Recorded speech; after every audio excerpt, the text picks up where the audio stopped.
ನಮಸ್ಕಾರ ಸ್ನೇಹಿತರೆ, ನಿಮ್ಮ ಜನ್ಮ ಚೈತ್ರ ಮಾಸದಲ್ಲಿ ಆಗಿದೆಯಾ ಅಥವಾ ನಿಮ್ಮ ಮನೆಯಲ್ಲೇ ಯಾರಾದರೂ ಈ ಮಾಸದಲ್ಲಿ ಹುಟ್ಟಿದವರಿದ್ದಾರಾ? ಹಾಗಿದ್ದರೆ ಇವತ್ತು ಹೇಳೋ ಮಾಹಿತಿ ನಿಮ್ಮ ಜೀವನವನ್ನು ಬದಲಿಸಬಹುದು.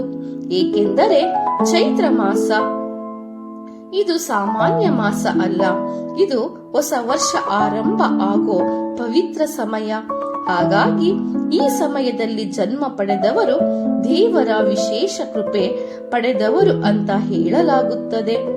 ಇವತ್ತು ನಾವು ನೋಡೋದು ಇವರ ಸ್ವಭಾವ ಹೇಗಿರುತ್ತೆ, ಇವರ ಭವಿಷ್ಯ ಹೇಗಿರುತ್ತದೆ, ಇವರ ಶಕ್ತಿಗಳು ಮತ್ತು ದುರ್ಬಲತೆಗಳು ಏನು, ಮತ್ತು ಒಂದು ರಹಸ್ಯ ಸತ್ಯ. ಭಾಗ 1, ಚೈತ್ರ ಮಾಸದ ಮಹತ್ವ.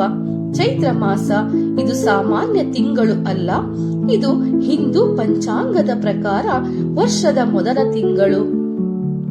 ಅಂದರೆ ಈ ಮಾಸವೇ ಹೊಸ ಆರಂಭದ ಸಂಕೇತ. ಈ ಮಾಸದಲ್ಲಿ ಪ್ರಕೃತಿಯಲ್ಲೇ ಒಂದು ಹೊಸ ಚೈತನ್ಯ ಕಾಣಿಸುತ್ತದೆ. ಮರಗಳು ಹೊಸ ಎಲೆಗಳನ್ನು ಬಿಡುತ್ತವೆ, ಹೂವುಗಳು ಅರಳುತ್ತವೆ, ಪರಿಸರದಲ್ಲಿ ಒಳ್ಳೆಯ ಶಕ್ತಿ ತುಂಬಿರುತ್ತದೆ. ಇದೇ ಕಾರಣಕ್ಕೆ ಚೈತ್ರ ಮಾಸವನ್ನು ಹೊಸ ಜೀವನದ ಆರಂಭ ಎಂದು ಕರೆಯುತ್ತಾರೆ. ಈ ಪವಿತ್ರ ಮಾಸದಲ್ಲಿ ನಾವು ಯುಗಾದಿ ಹಬ್ಬವನ್ನು ಆಚರಿಸುತ್ತೇವೆ. ಯುಗಾದಿ ಅಂದರೆ ಯುಗದ ಆರಂಭ. ಹೊಸ ವರ್ಷ, ಹೊಸ ಭಾಗ್ಯ, ಹೊಸ ಅವಕಾಶಗಳು. ಜ್ಯೋತಿಷ್ಯ ಶಾಸ್ತ್ರದ ಪ್ರಕಾರ ಈ ಸಮಯದಲ್ಲಿ ಸೂರ್ಯನ ಶಕ್ತಿ ಹೆಚ್ಚು ಪ್ರಭಾವ ಬೀರುತ್ತದೆ. ಅದರ ಪರಿಣಾಮವಾಗಿ ಈ ಸಮಯದಲ್ಲಿ ಜನ್ಮ ಪಡೆದವರು ಒಂದು ವಿಶೇಷ ಶಕ್ತಿಯನ್ನು ಹೊತ್ತುಕೊಂಡು ಹುಟ್ಟುತ್ತಾರೆ. ಇವರು ಸಾಮಾನ್ಯ ಜನರಂತೆ ಅಲ್ಲ, ಇವರೊಳಗೆ ಒಂದು ದೈವಿಕ ಸ್ಪಂದನೆ ಇರುತ್ತದೆ. ಹಾಗಾಗಿ ಚೈತ್ರ ಮಾಸದಲ್ಲಿ ಜನಿಸಿದವರು ಜೀವನದಲ್ಲಿ ಏನಾದರೂ ದೊಡ್ಡ ಸಾಧನೆ ಮಾಡುತ್ತಾರೆ ಎಂದು ನಂಬಿಕೆ ಇದೆ. ಭಾಗ 2, ಇವರ ವ್ಯಕ್ತಿತ್ವ. ಚೈತ್ರ ಮಾಸದಲ್ಲಿ ಜನಿಸಿದವರ ವ್ಯಕ್ತಿತ್ವ ಒಂದೇ ಪದದಲ್ಲಿ ಹೇಳಬೇಕು ಅಂದರೆ ಅಸಾಮಾನ್ಯ. ಇವರು ಸಾಮಾನ್ಯ ಜನರಂತೆ ಯೋಚಿಸುವುದಿಲ್ಲ. ಇವರು ಎಲ್ಲದರಲ್ಲೂ ಸ್ವಲ್ಪ ವಿಭಿನ್ನ. ಒಂದು ನಾಯಕತ್ವ ಗುಣ. ಈ ಜನರಲ್ಲಿ ಸಹಜವಾಗಿ ನಾಯಕತ್ವ ಗುಣ ಇರುತ್ತದೆ. ಯಾರಾದರೂ ಮಾರ್ಗದರ್ಶನ ಕೊಡಬೇಕು ಅಂತ ಇವರು ಕಾಯುವುದಿಲ್ಲ, ತಾವು ಮುಂದೆ ಬಂದು ದಾರಿ ತೋರಿಸುತ್ತಾರೆ. ಒಂದು ಗುಂಪಿನಲ್ಲಿ ಇದ್ದರೆ ಅವರು ಸ್ವತಃ ನಾಯಕನಾಗಿಯೇ ಹೊರಹೊಮ್ಮುತ್ತಾರೆ. 2, ಸದಾ ಧನಾತ್ಮಕ ಮನೋಭಾವ. ಜೀವನದಲ್ಲಿ ಎಷ್ಟೇ ಕಷ್ಟ ಬಂದರೂ ಇವರು ಸುಲಭವಾಗಿ ಮುರಿಯೋದಿಲ್ಲ. ಇವರ ಮನಸ್ಸು ಸದಾ ಧನಾತ್ಮಕವಾಗಿರುತ್ತದೆ. ಇವರು ಸಮಸ್ಯೆ ನೋಡಿ ಭಯಪಡುವುದಿಲ್ಲ, ಅದನ್ನು ಎದುರಿಸಲು ಶಕ್ತಿ ಹೊಂದಿರುತ್ತಾರೆ. 3, ನೇರ ಸ್ವಭಾವ. ಚೈತ್ರ ಜನ್ಮದವರು ನೇರವಾಗಿ ಮಾತನಾಡುತ್ತಾರೆ. ಇವರಿಗೆ ಸುಳ್ಳು, ನಾಟಕ, ಅಡ್ಡ ಮಾತು ಇಷ್ಟವಿಲ್ಲ. ಮನಸ್ಸಿನಲ್ಲಿ ಏನಿದೆಯೋ ಅದನ್ನೇ ಹೇಳುತ್ತಾರೆ. ಇದರಿಂದ ಕೆಲವೊಮ್ಮೆ ಜನರಿಗೆ ಕಠಿಣವಾಗಿ ಕಾಣಬಹುದು, ಆದರೆ ಇವರ ಹೃದಯ ಸದಾ ಸ್ವಚ್ಛವಾಗಿರುತ್ತದೆ. 4, ಭಾವನಾತ್ಮಕ ಮತ್ತು ಕಾಳಜಿ. ಹೊರಗೆ ಇವರು ಗಟ್ಟಿಯಾಗಿ ಕಾಣಬಹುದು, ಆದರೆ ಒಳಗೆ ತುಂಬಾ ಮೃದುವಾಗಿರುತ್ತಾರೆ. ತಮ್ಮವರಿಗೆ ತುಂಬಾ ಕಾಳಜಿ ವಹಿಸುತ್ತಾರೆ. ಒಬ್ಬರನ್ನು ಪ್ರೀತಿಸಿದರೆ ಸಂಪೂರ್ಣವಾಗಿ ನಂಬುತ್ತಾರೆ.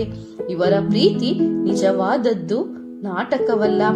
5, ಆಧ್ಯಾತ್ಮಿಕ ಆಕರ್ಷಣೆ. ಇವರಿಗೆ ದೇವರ ಮೇಲೆ ಒಂದು ವಿಶೇಷ ಆಕರ್ಷಣೆ ಇರುತ್ತದೆ. ಪೂಜೆ, ದೇವಸ್ಥಾನ, ಮಂತ್ರ ಇದೆಲ್ಲ ಇವರಿಗೆ ಇಷ್ಟ. ಜೀವನದಲ್ಲಿ ಎಷ್ಟೇ ಬ್ಯುಸಿ ಇದ್ದರೂ ಒಂದು ಕ್ಷಣ ದೇವರನ್ನು ನೆನೆಸಿಕೊಳ್ಳುತ್ತಾರೆ. ಇದು ಇವರಿಗೆ ಒಳಗಿನ ಶಾಂತಿ ನೀಡುತ್ತದೆ. 6, ಆತ್ಮವಿಶ್ವಾಸ ಮತ್ತು ಧೈರ್ಯ. ಈ ಜನರಲ್ಲಿ ಆತ್ಮವಿಶ್ವಾಸ ತುಂಬಾ ಜಾಸ್ತಿ ಇರುತ್ತದೆ.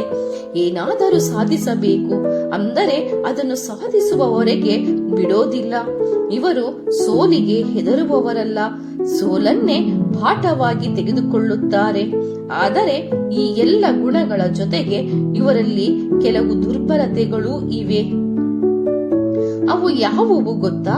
ಮುಂದಿನ ಭಾಗದಲ್ಲಿ ಅದನ್ನು ನೋಡೋಣ. ಭಾಗ 3, ಜ್ಯೋತಿಷ್ಯ ರಹಸ್ಯ. ಚೈತ್ರ ಮಾಸದಲ್ಲಿ ಜನಿಸಿದವರು ಯಾಕೆ ವಿಶೇಷ ಅಂತ ಗೊತ್ತಾ?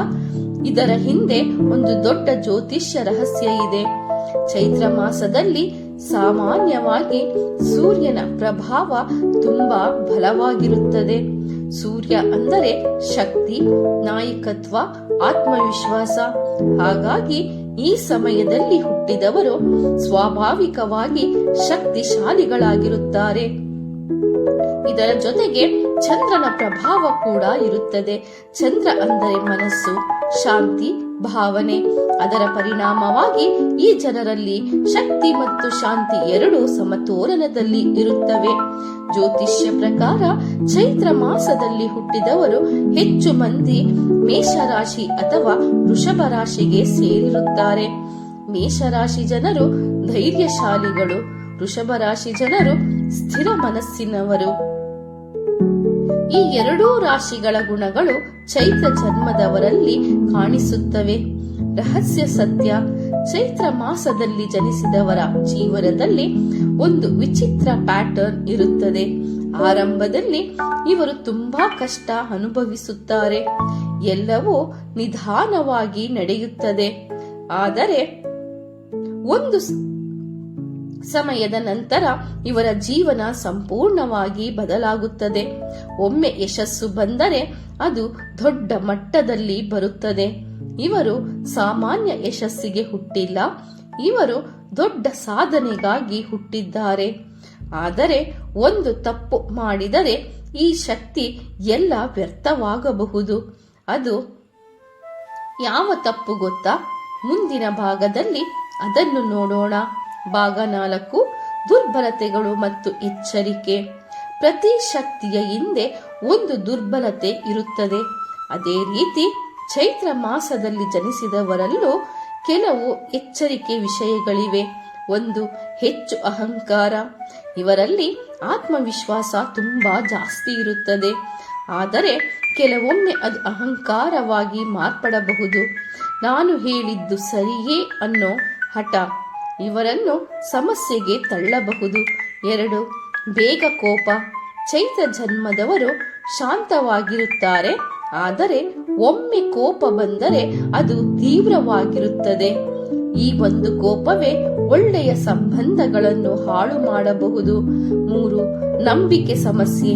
ಇವರು ಒಬ್ಬರನ್ನು ನಂಬಿದರೆ ಸಂಪೂರ್ಣವಾಗಿ ನಂಬುತ್ತಾರೆ, ಆದರೆ ಒಮ್ಮೆ ಮೋಸ ಆಯಿತು ಅಂದರೆ ಮತ್ತೆ ಯಾರನ್ನೂ ಸುಲಭವಾಗಿ ನಂಬೋದಿಲ್ಲ.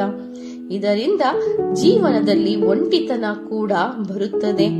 4, ಅತಿಯಾದ ಭಾವನೆ. ಹೊರಗೆ ಗಟ್ಟಿಯಾಗಿ ಕಾಣಿಸಿದರೂ ಒಳಗೆ ತುಂಬಾ ಸೆನ್ಸಿಟಿವ್ ಆಗಿರುತ್ತಾರೆ. ಚಿಕ್ಕ ವಿಷಯಕ್ಕೂ ಮನಸ್ಸಿಗೆ ತೆಗೆದುಕೊಳ್ಳುತ್ತಾರೆ. ಇದರಿಂದ ನೋವು ಹೆಚ್ಚಾಗುತ್ತದೆ. 5, ನಿರ್ಧಾರದಲ್ಲಿ ಗೊಂದಲ.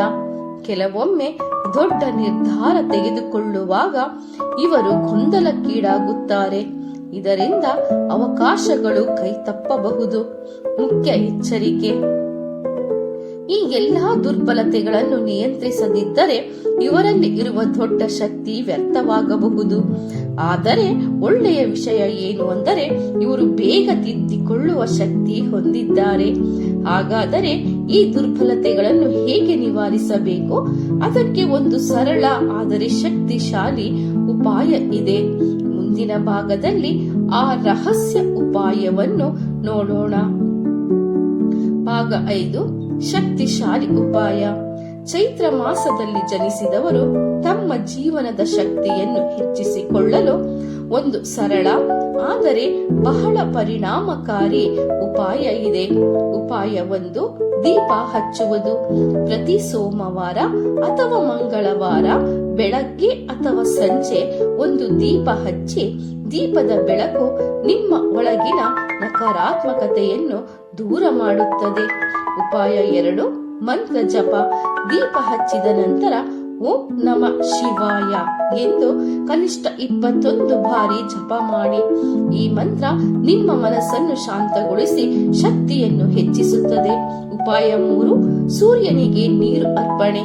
ಪ್ರತಿ ಬೆಳಿಗ್ಗೆ ಸೂರ್ಯೋದಯದ ಸಮಯದಲ್ಲಿ ಸೂರ್ಯನಿಗೆ ನೀರು ಅರ್ಪಣೆ ಮಾಡಿ.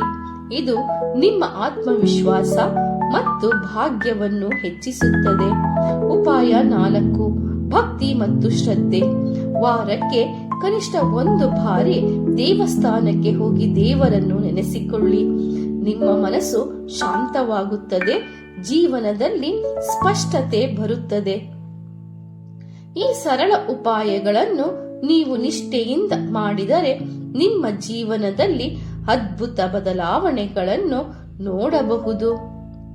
ಚೈತ್ರ ಮಾಸದಲ್ಲಿ ಜನಿಸಿದವರು ಸಾಮಾನ್ಯರು ಅಲ್ಲ. ಇವರು ಒಂದು ವಿಶೇಷ ಶಕ್ತಿಯನ್ನು ಹೊತ್ತುಕೊಂಡು ಹುಟ್ಟಿದ್ದಾರೆ. ಜೀವನದಲ್ಲಿ ಎಷ್ಟೇ ಕಷ್ಟ ಬಂದರೂ ಕೊನೆಯಲ್ಲಿ ಜಯ ಇವರದ್ದೇ ಆಗುತ್ತದೆ. ನೀವು ಅಥವಾ ನಿಮ್ಮ ಮನೆಯವರು ಚೈತ್ರ ಮಾಸದಲ್ಲಿ ಹುಟ್ಟಿದವರಾದರೆ ಕಾಮೆಂಟ್ನಲ್ಲಿ ಜೈ ಶ್ರೀರಾಮ ಎಂದು ಬರೆಯಿರಿ. ಈ ವಿಡಿಯೋ ನಿಮಗೆ ಇಷ್ಟವಾದರೆ ಲೈಕ್ ಮಾಡಿ ಮತ್ತು ಇಂತಹ ಆಧ್ಯಾತ್ಮಿಕ ಮಾಹಿತಿಗಾಗಿ ನಮ್ಮ ಚಾನೆಲ್ ಸಬ್ಸ್ಕ್ರೈಬ್ ಮಾಡಿಕೊಳ್ಳಿ. ಧನ್ಯವಾದಗಳು.